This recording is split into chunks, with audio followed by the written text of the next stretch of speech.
सुबह के 7 बज चुके थे और मेरा समय हो चुका था उठने का, क्योंकि ऑफिस जाना था।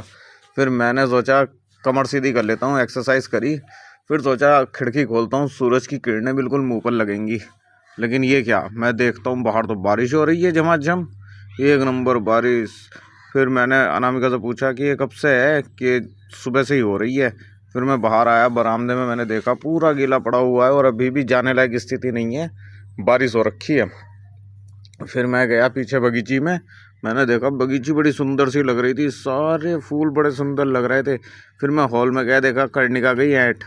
फिर मैं बाहर सड़क पे गया देखने की कौन क्या क्या कर रहा है, लेकिन सड़कें खाली थी क्योंकि बारिश पड़ रही थी। फिर कर्णिका आ गई मेरे पास, मेरी गोदी चढ़ गई।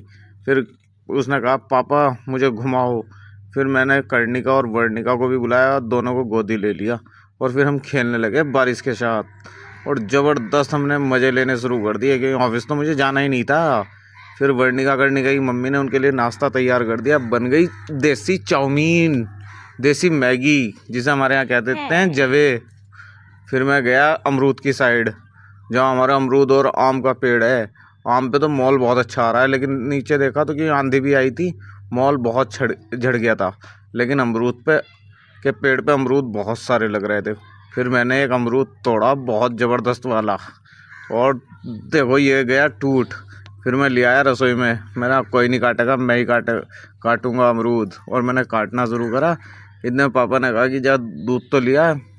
मैं फिर दूध लेने चला गया और गाय के लिए ले जा रहा था, जो हमारे लिए जवे और गुड़, जो हमारे लिए जवे बने थे। और रपटन हो रही थी बहुत रास्ते में जंगल की तरफ।